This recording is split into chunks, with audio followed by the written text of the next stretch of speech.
I have just completed the ultimate goal of the latest Last Epoch cycle, which is to beat Aberoth, so I'm considered done with the game for now. But I do want to share my thoughts on the current state of the game, especially during the endgame portion, which is also the most important part of an ARPG. You can already tell from the title and thumbnail of the video, I'm not impressed. Unlike many other content creators who are paid by ESG to play the game, I'm not sponsored, so I can be as critical as I want without biting the hand that fits me. But before we get to the nasty stuff, let me first get all the nice things out of the way. I understand that both Last Epoch and ESG are pretty new compared to other games in the genre, and ARPGs are generally very hard to be done right.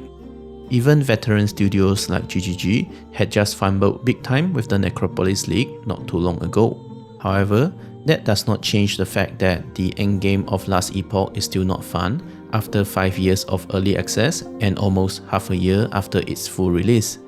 This game has a really high potential to be something great with its very well thought out class and skill system, and I really want it to be good and succeed.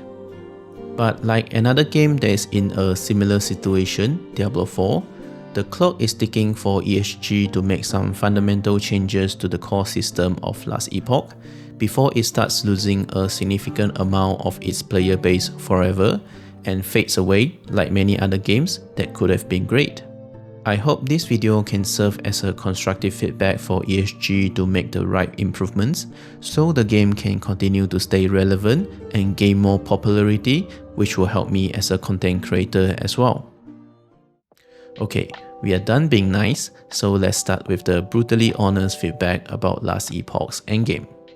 While a repetitive gameplay loop is generally the hallmark for every ARPG's endgame, the endgame loop that Last Epoch has at the moment is just not fun.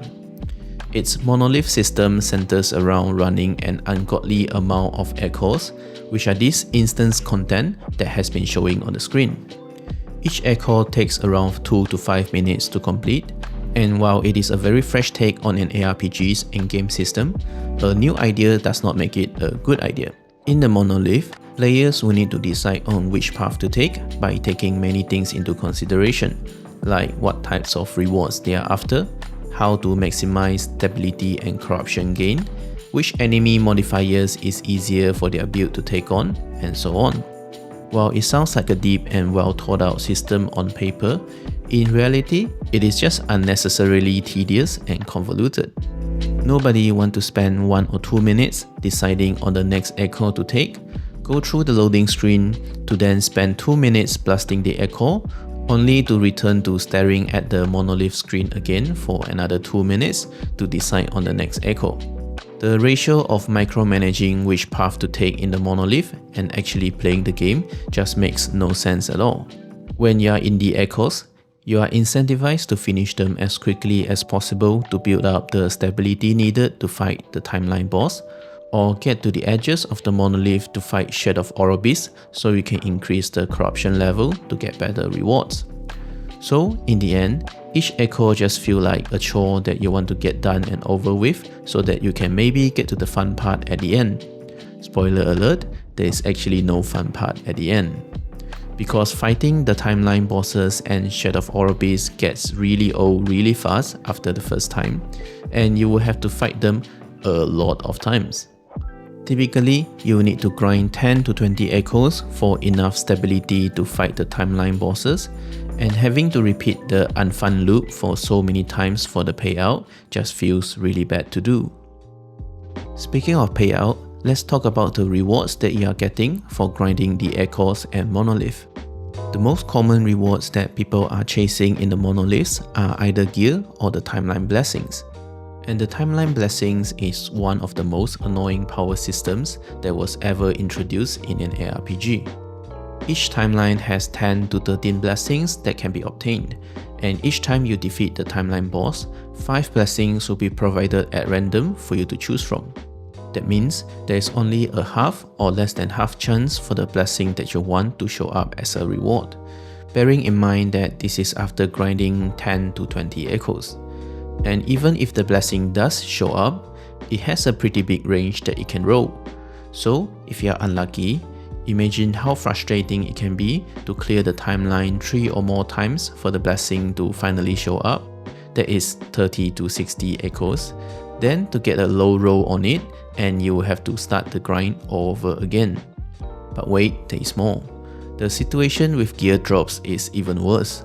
You can often farm a full cycle of 10 to 20 echoes, 1 timeline boss, and 1 shard of aura base, and not getting even one single drop that you can use as an upgrade for your build, or valuable enough to sell on the market or keep for future builds. And if you also got unlucky with the blessings or do not need the blessing from that timeline, you have just wasted 30 minutes to 1 hour of your life without gaining anything substantial. The biggest reason behind this horrendous reward frequency is the game's itemization system. When it comes to exalted items, there are simply too many item bases and affixes that a piece of gear can roll. This makes getting an item with the right item base and at least 2 useful affixes extremely rare. And those affixes can roll from tier 1 to tier 7, and people generally only want gear with tier 6 or 7 rolls, which make getting good gear an even rarer occurrence. Just to be fair, I'm fine with the uniques being harder to obtain as they are supposed to be chase items anyway. But to get a good piece of exalted gear just feels impossible most of the time. And working towards higher corruption is supposed to improve the quality and quantity of your drops, but it just doesn't feel that way at all.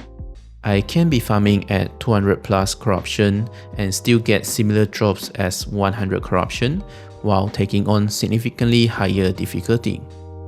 This low of a good item drop rate might be fine if the grind is fun to do, but unfortunately, the echoes and boss grind are just content that gets old incredibly fast.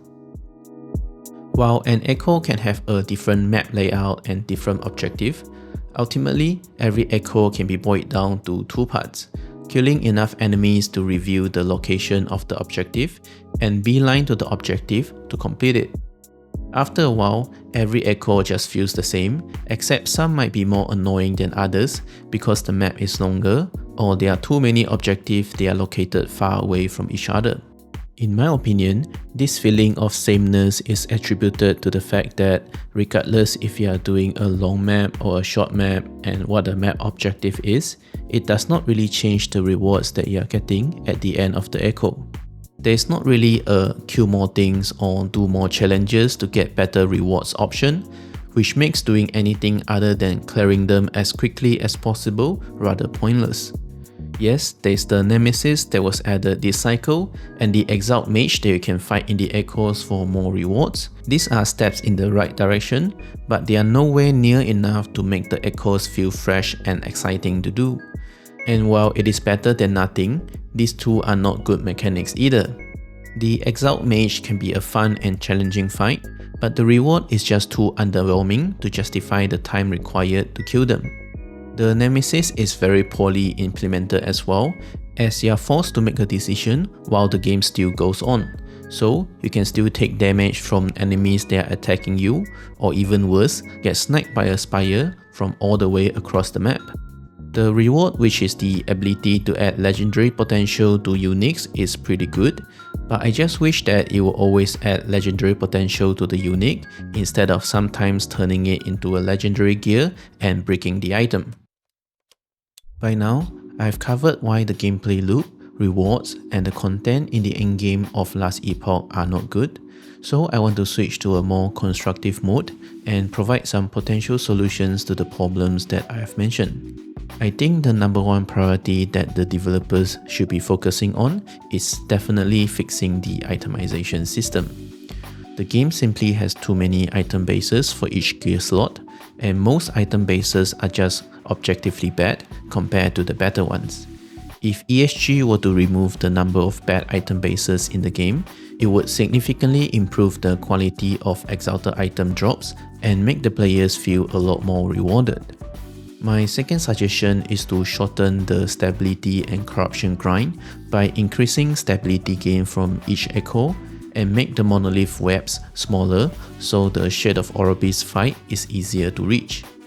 This would make a much better system if players are allowed to get to higher corruption faster and then get their asses kicked to realize that their character is not strong enough to handle the challenge, rather than forcing the players to grind a lot so that their character would be powerful enough to handle the higher corruption. The decision to grind more and get more powerful should lie with the player and not be forced upon them. Also, once a corruption level has been reached for one timeline, it should be made available in every other timeline as well. Then, give the player a slider to adjust the corruption level to what their character can handle. There is no reason at all to force players to start grinding from corruption level 100 in a new timeline, besides intentionally inflating players' playtime.